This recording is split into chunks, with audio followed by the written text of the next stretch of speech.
Now, I took a liking to this guy because he is a tough son of a bitch, and he is one of the few guys that played, now that doesn't mean there aren't some, that actually knows how to coach.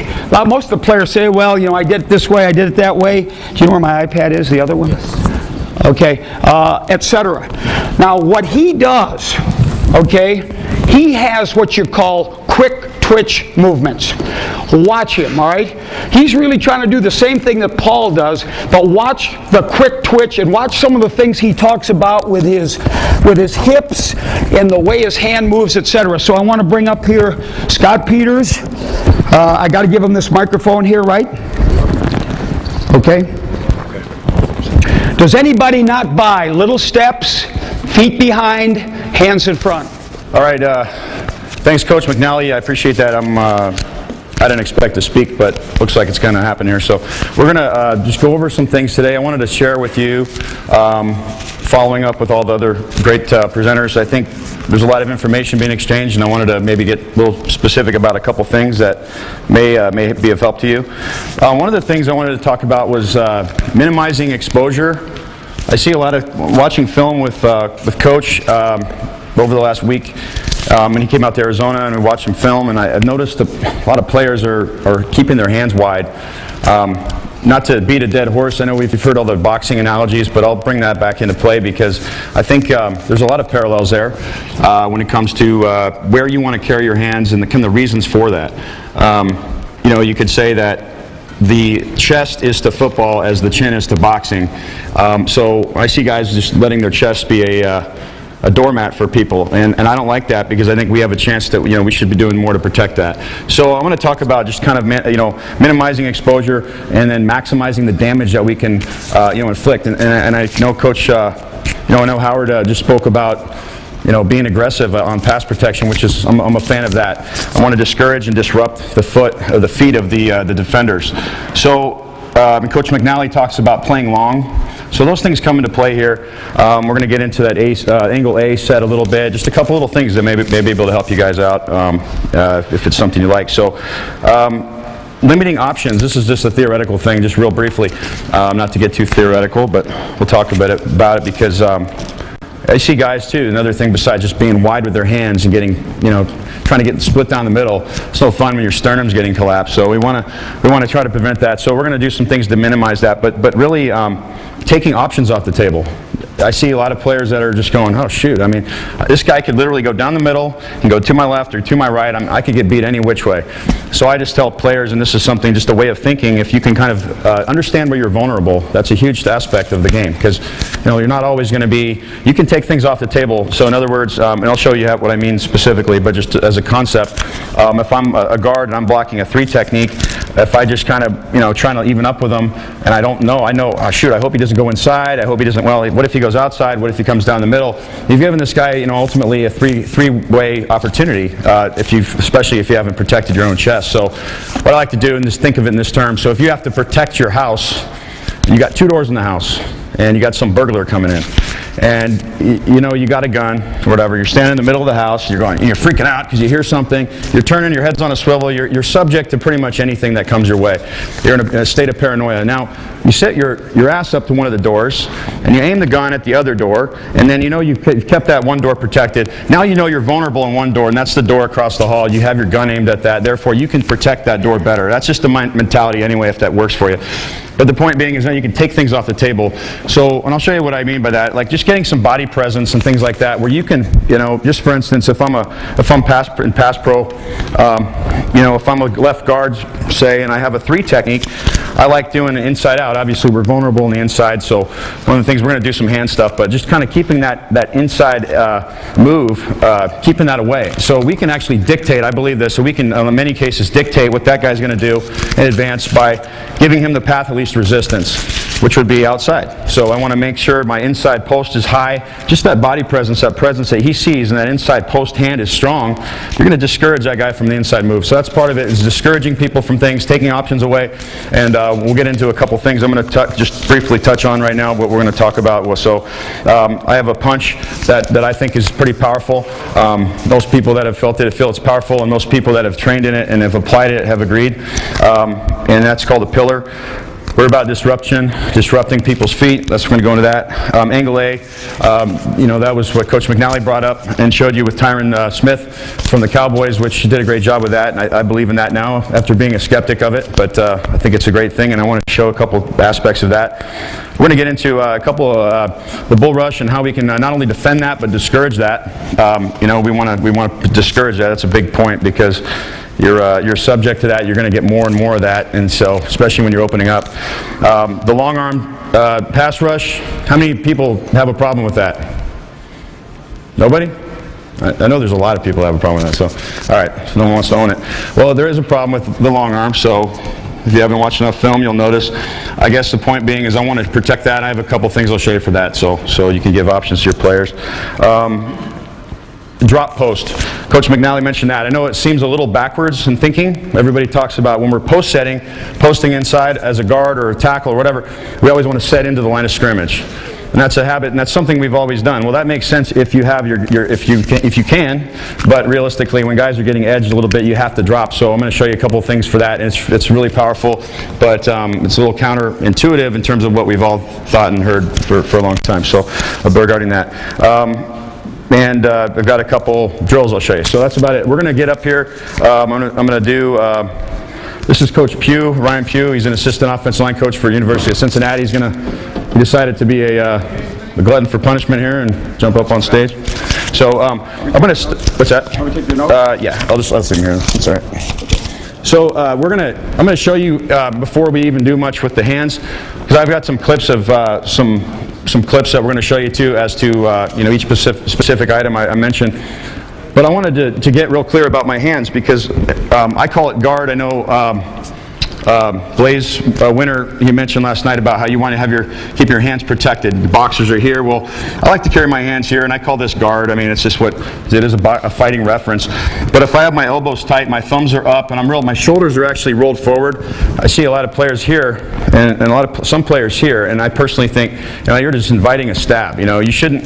If you take a look at most careers, in football, most players I don't know what the reason is behind it, but I don't think they quite trust their feet, or maybe they just haven't developed their hands and kept them tight, but it doesn't cost you anything to protect yourself.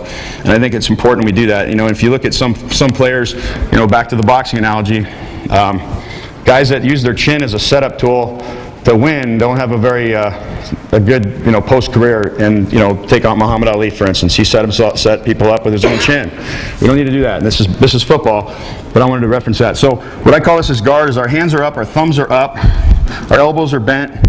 We're nice and relaxed. We want to have our hands up and loose, as Blaze mentioned last night. So elbows tight. I don't actually carry my elbows to my body. It's a little bit out in front. So I just kind of wring them out, bring them up here.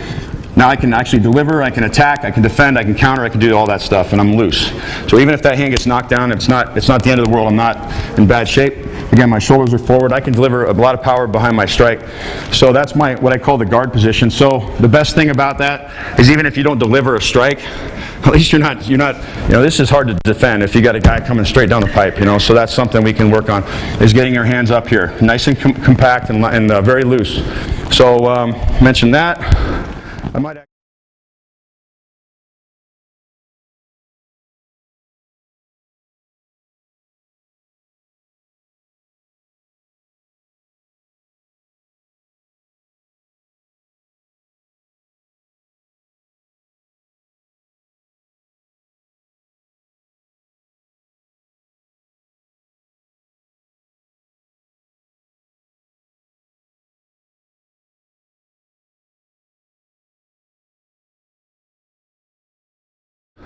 I might actually I'll do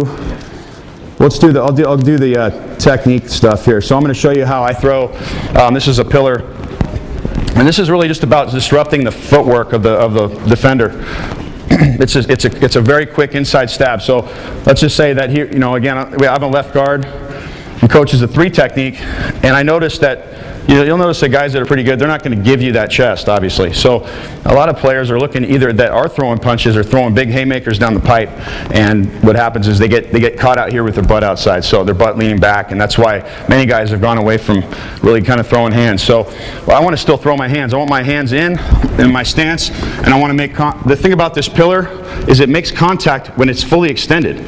So, and the thumb is up. So that's, Coach brought up my bench press. I can say that, I guess, as someone who, yeah, I benched a lot, but I can tell you what, there's a correlation between, well, there's no correlation rather, between the bench press and what you do from the standpoint of on the field and your strength, because, and there may be some, but I think that there's a big tipping point as to when you start losing some function because you can't even touch your elbows together, as the case it was for me. Because, you know, if I can't touch my elbows together, now I've done a couple things. Elbows are automatically flaring out, my energy, kinetic energy goes out the side, out the back, lose a lot of power there, my thumbs are in, and there's always a tendency to do this when your elbows are out versus when I'm here, and that's a big part of it. We do a lot more bench, especially straight bar bench, and we even do any hand work in the off season. I think that's exactly why you're seeing that correlate, and I think it's an epidemic for players because they're, you know, I watch enough tape, you see guys getting blown up, it's always their hands are here, they're holding them here or holding them down. So this is just a kind of a theory based on, well, this is the principle that based on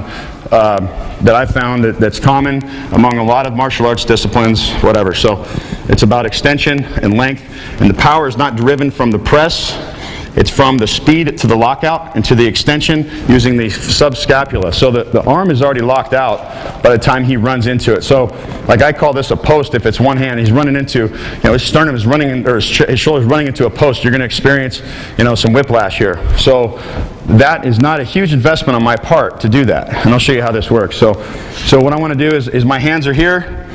Now as I throw, I'm set, I'm just going to walk through. I'll do one hand here so you can see. So this hand stays up, and as I deliver this post, this pillar, my thumb is up, and as I come close to contact, I screw my thumb out just a bit. And I'm in contact with the heel. So Coach is going to give me a firm, you know, so I'm here. So he walks in. So it's real quick. I don't have to actually bring it from, I don't know if everybody can see that, hopefully. Can you turn and with your back to us?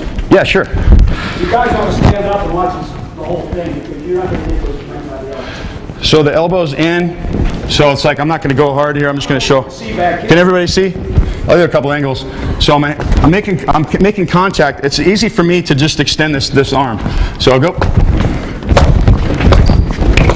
without dropping off the stage, but it's not a lot of effort. It's just enough to pop this guy's feet. It's really disruptive. Coach? This guy's crazy, man. This is What's that? so. Is that true about the meth? What's that? You're left I'm the left guard. Now, Coach McNally, this is a 70-year-old man that can rush. All right. Dang. He's gonna make me do like a snap down or something. So. See how fast he gets his hands on? Because we're always worried about getting, but he's almost fully locked out. So it's when you Yeah, it's like this slow motion. I'm going boom, boom.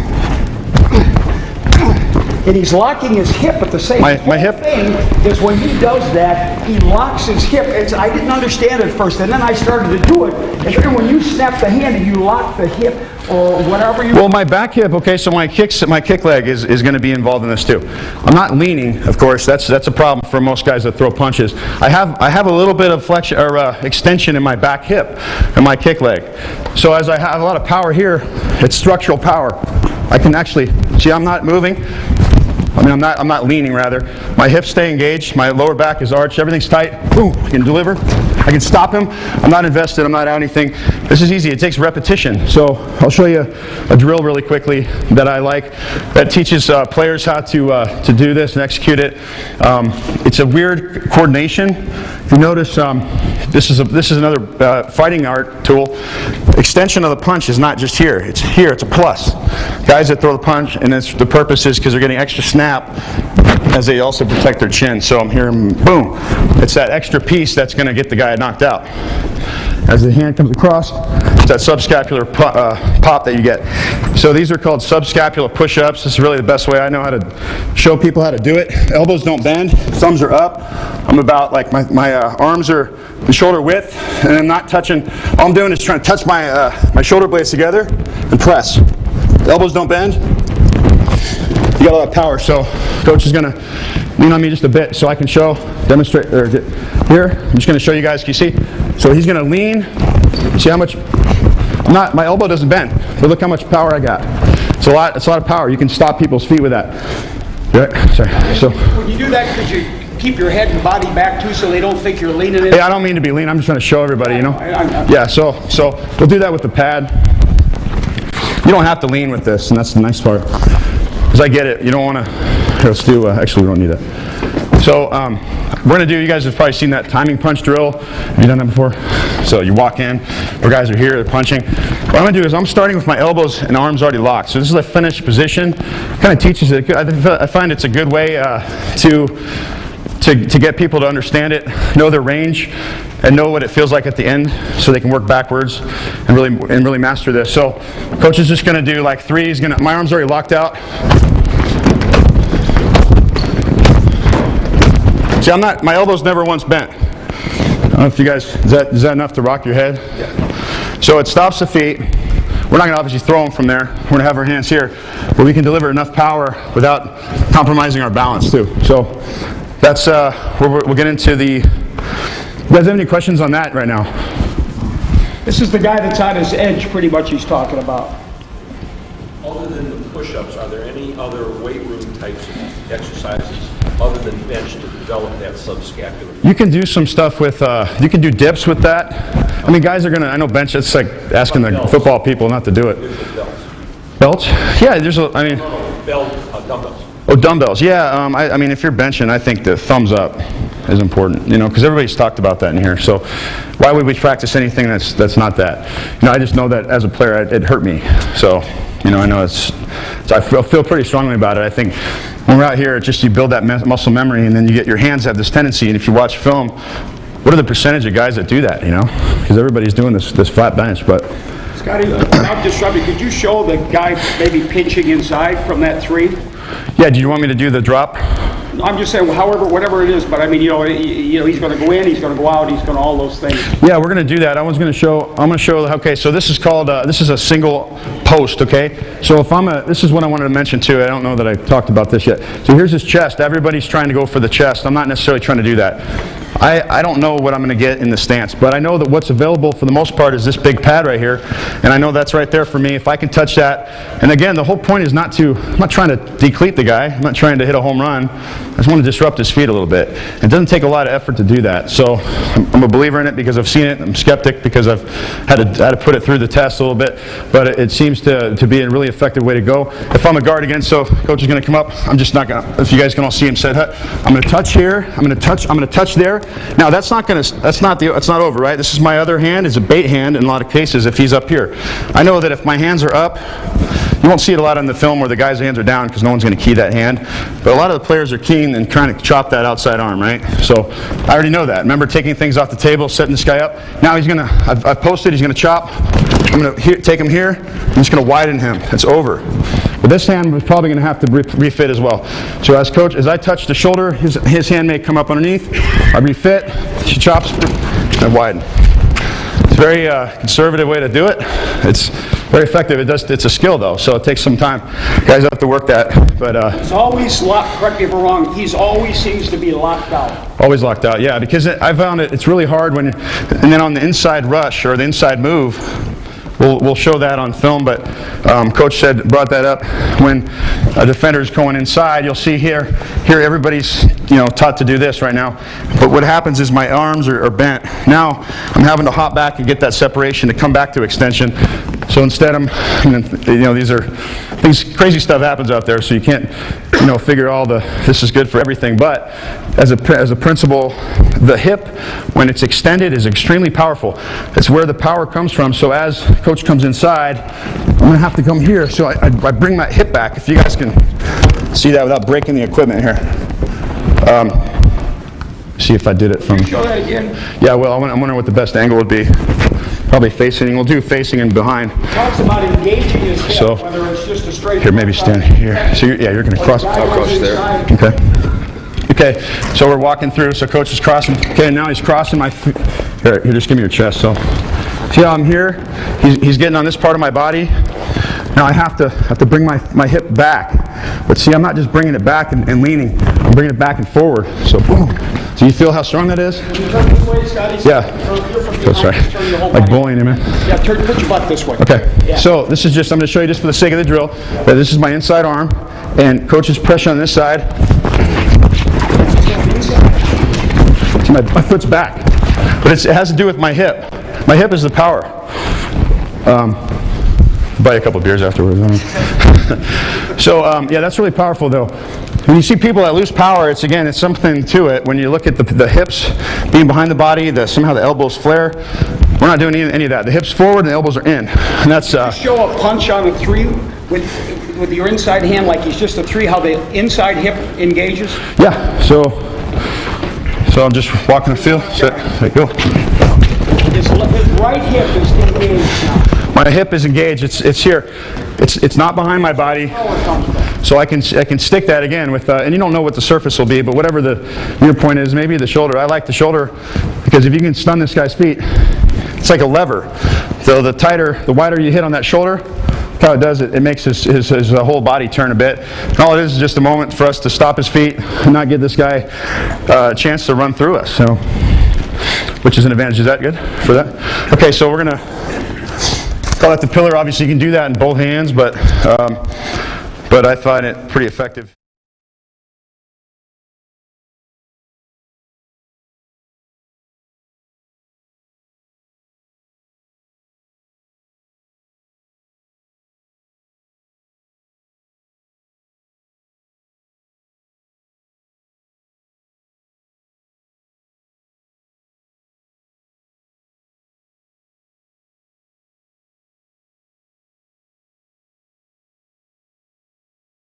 We're going to call that the pillar. Obviously, you can do that in both hands, but I find it pretty effective.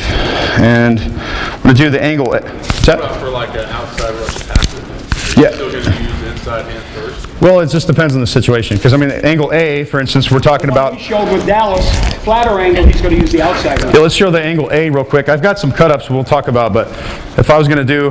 We've got a small stage, but if I'm you're going to go there, Coach? This way, because you got more room, I think. Which way?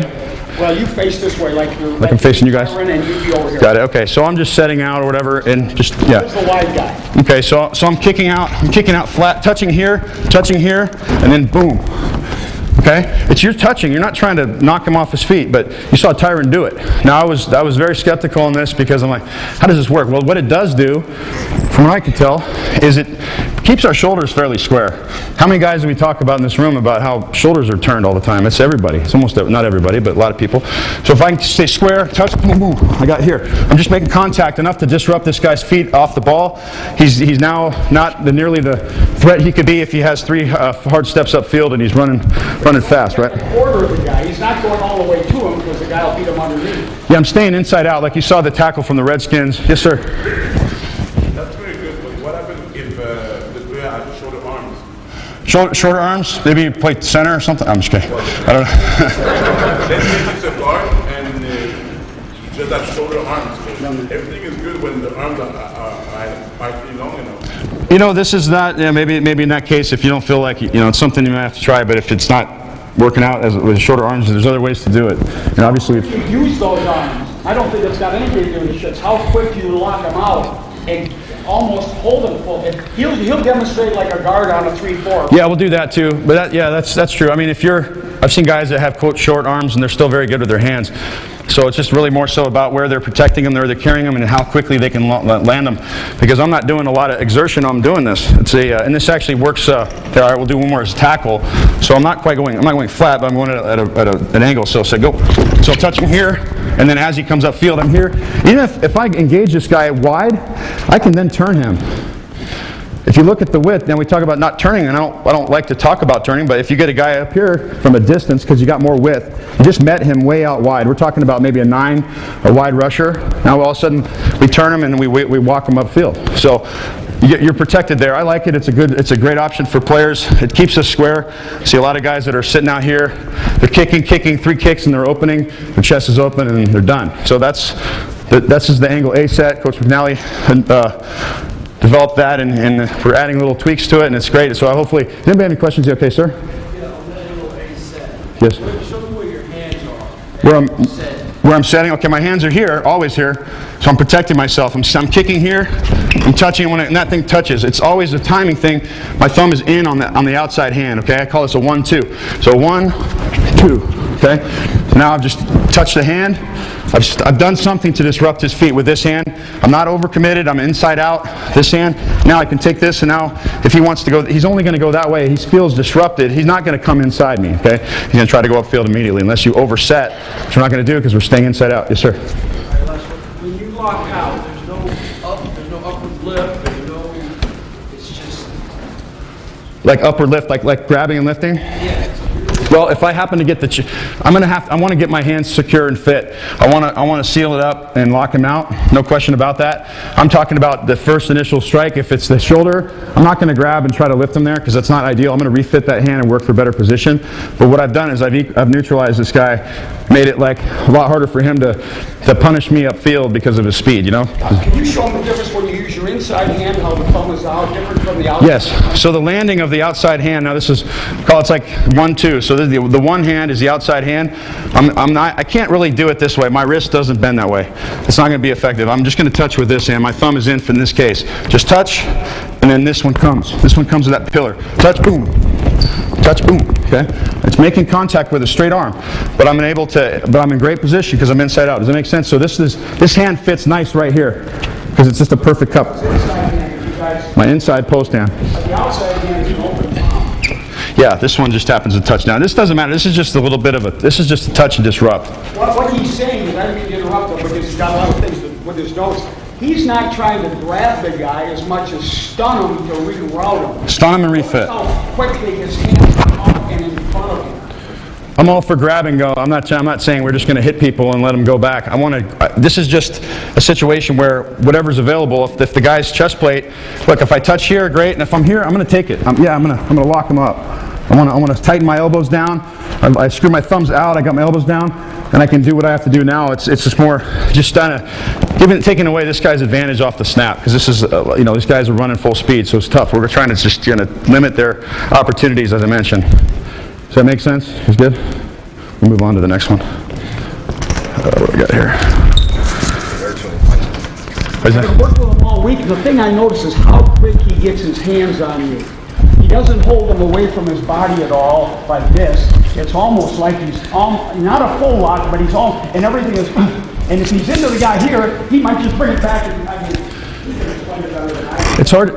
It's well, and I'm not really delivering. I'm not pulling him back from here. That's when I see that happen too. This is hard because if a defensive lineman tries to, some of these guys are trying to stutter step and to change our heartbeat, try to screw us up our timing. So if I'm here, I don't have to really take it very far. It's only from right here to literally boom, boom, boom. So you feel it's strong, right, Coach? So it's real strong, it's powerful, it's more mechanics versus trying to hit guys harder, if that makes any sense. I know it's a little counterintuitive, but it's mechanics, and that comes from the subscapular. So another thing we want to do, so I mentioned just step one, protect yourself. It's good, always good. And before you get into a fight, the guy that drops his hands, gets knocked out, it's simply, you got to have a great haymaker and all that, but you're not going to make it in boxing without a good defense. If you do a guy that might be a 3 technique or a 5, For what? shakes and bakes and swats and scrims, just any of those kind of moves. Sure, I don't know, we have limited space, but we could try, just to see what the hands look like. Just do whatever you want to do, I guess, so. So go. So in that case, I'm going to post upward because he didn't have to threaten me. Yeah, does that make sense? So if he did beat me, so I'm here, I have to drop it, but I'm still firm here and it stops him. Do that one more time. Watch how his hip engages as he's working. So you're going across? Watch his right hip. So I'm here, so go. See, if I got here, it's just throwing that hip through. That is extending. Does that feel, Coach, you can lean on me here. So if the hip is through. Okay, but I'm not leaning, so I can take it off. So if he just takes all the pressure, I'm not overextended, okay?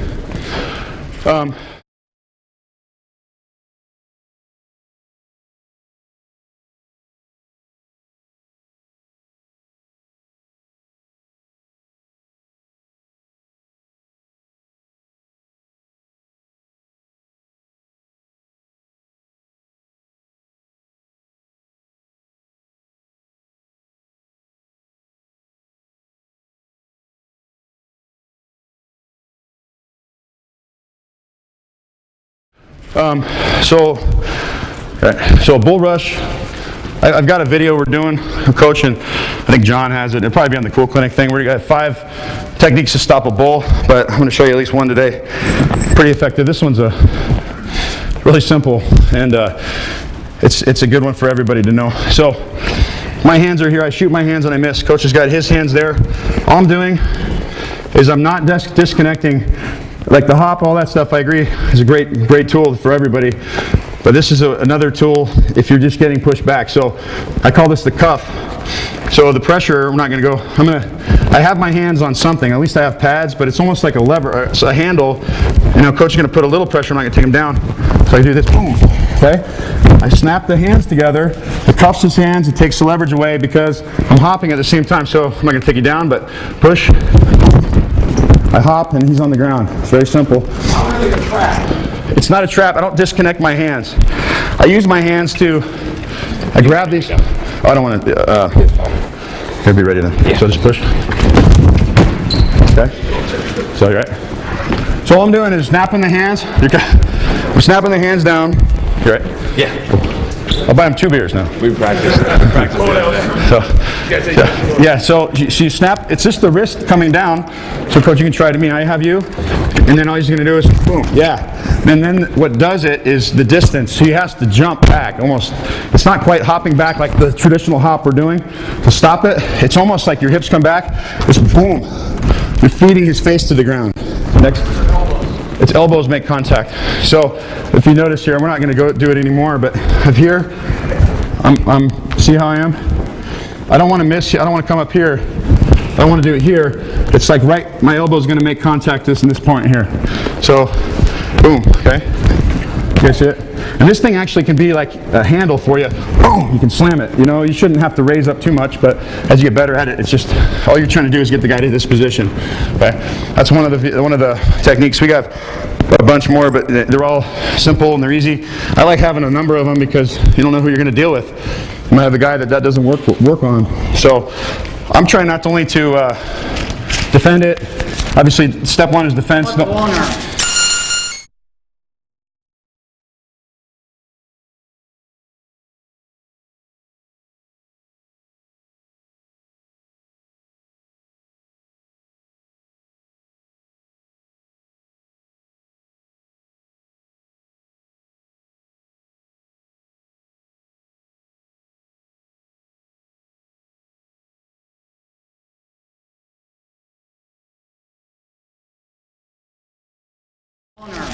Yep, we're going to do the long arm. Step 1 is defense. Step 2 is discouraging that guy from ever trying that again. So now the long arm. Guys got their hands inside, and I see this a ton of times. We've already seen it. So this is what I don't see anybody doing. Very simple. Obviously, step 1 is not letting this guy have his hand on your chest. Step 2, if I'm here, I can either, the smallest circles possible, I'm not coming wide, because that gives me, it actually alters my position. It can put me down. I'm just going to rub and come back underneath. So, it's a small circle in. So he's pushing. So I've just raised his center of gravity with my hip. So I know it's as basic as it gets, but that's what works. You keep that thing in there, and Russian. yes, sir. Speed with a long arm. Okay. I mean, Russian. Go ahead. So I'm going to just refit that hand. Is this thing going to keep us? My hips are hopping too. I mean, I have to keep my hips. Yeah. So coach is pushing me, so I'm here. If I have to hop, I'll hop. If I don't, I'll keep sitting. You know, it just depends on the pressure. But that thing is a tight circle. So coach is here. I'm just going. I'll be a little more square. Just here. Just coming up underneath. Now, if he happens to catch my pad right here, which is unlikely, but if he does, I'm gonna squeeze that thing in. Sorry, you right? No, I'm good. I'm gonna break the arm. You can really discourage that thing because it comes out. He's hyperextended, and what I want to do. Sorry, goes. So I won't do that so it's here. I'm just gonna come up underneath. Real subtle, simple, easy. Okay. Another thing you can do, if that thing gets caught on you, and I'm not able to do it, and it's here, I can just take it again, or whatever it may have a handle, and I'm gonna hop back, and I'm just gonna drop it down that way again, just by collapsing it outside in. Yes, sir. How would you do it with the long arm right underneath your chin? How would I do the long arm over there? If it's here, same thing. He's gonna grab that thing, and I might even bring my chin down and extend his freaking arm. I don't know. I mean, everything happens. It's exploiting anatomy, you know. But if he's that high, I think I like my chances. All I need to do is deflect it a little bit too. So even if he's that high, I'm coming up underneath here, I'm just rolling it out. I'm getting extension. So things happen a million miles an hour, but you can start to develop that as a player. But there's a number of good techniques for it. I think I wanted to get the video.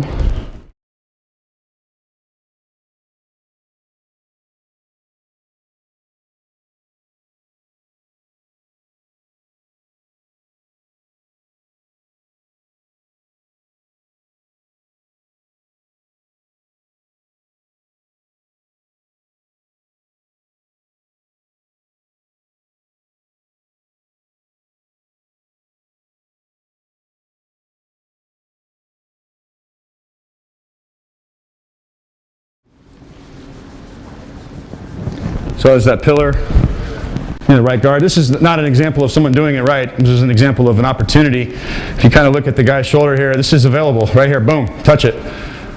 Touch it with the inside hand, and then you don't. It's always, it's often there, you know.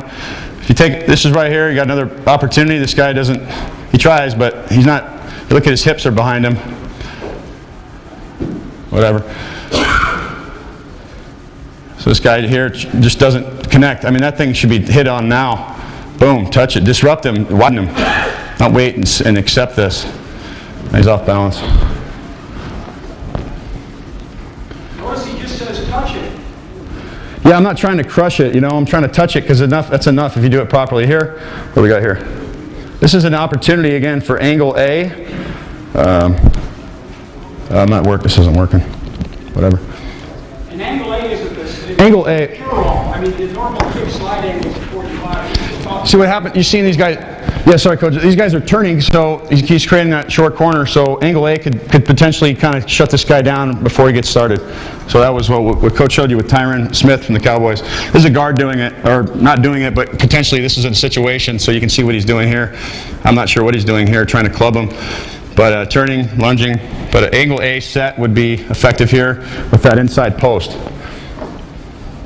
The bull rush, again, you know, we've all seen it. You know, if you get a guy that's a really stout guy like this guy here from the Dolphins, this guy's he's almost doing the double unders as a bull rush. So we can account for that. Either strike him right now, because you'll see his chest, boom, right now, hit it, understand that, and then you can come back to that cuff if you have to, drag his face down, discourage this. Or, you know, you could potentially short set, of course, you know, that's an option, and refit and get your own double unders under there and lift them up, change the center of gravity. Scott is a proponent of Howard's jumping.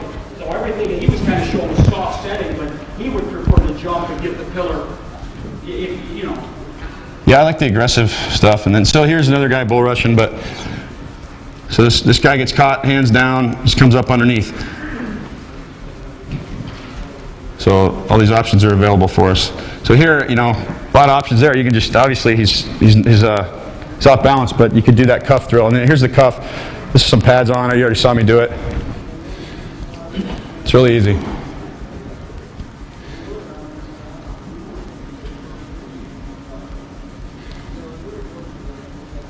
He always snaps the elbows down.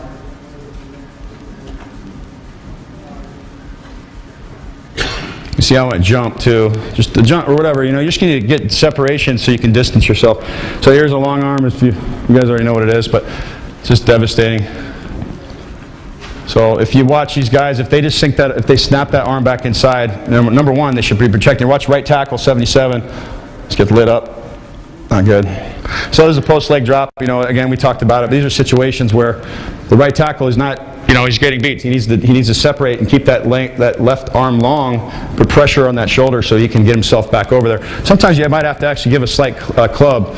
I know Coach, and doesn't Coach Alexander teach that a little bit too with the club? So you want to get, just so you can get your body back in position. But I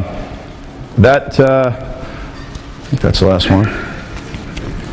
So there's some, do you have any questions on these, on the techniques and on the concepts? Good, we're good? Questions about a tough rush that you see, you put him at center, guard, anywhere. Because this guy's the best. So, I mean, you got a question. What about playing tackle on an angle A set and you're getting a wipe from the defensive end? You're getting a wipe like the swipe of the hands? Yeah, you're looking at your 1-2. Maybe Coach can show. So So I'm here, and he's going to do what now? Swipe the hands. My hands are soft, right? I'm going to make contact here. This is oftentimes a bait hand. Now you're talking about the outside swipe?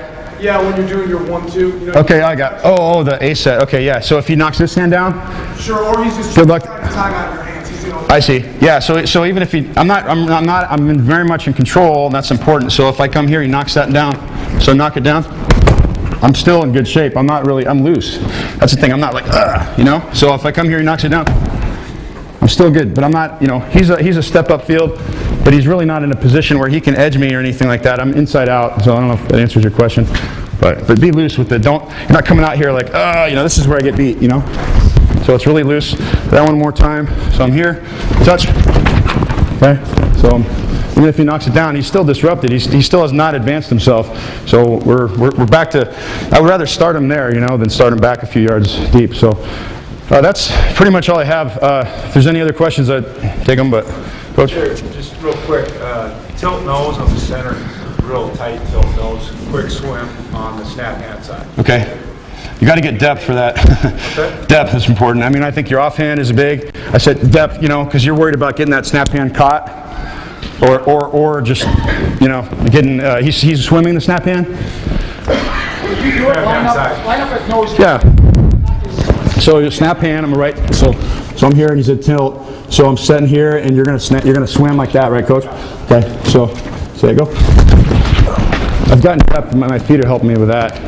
And I might just tip him and dump him there with that high arm, too. You know, if he's going to swim that high. But I know what you're saying. They're not all doing that high stuff. But yeah, I just want to get depth. That stuff saves me at center. But good. How much time we got, Bob? We're going. Okay. Cool. The thing I wanted to mention too, fellas, is take a look at your backside guard versus a 3 technique on the backside zone block with the tackle and the guard. You know, the guard tackle is zoning a 3 and the linebacker the plays going the other way. Take a look and see if that backside guard's getting the shit knocked out of him by the 3 technique. It's probably because he's not using his hands and he's not loosening some ground so his feet are anchored.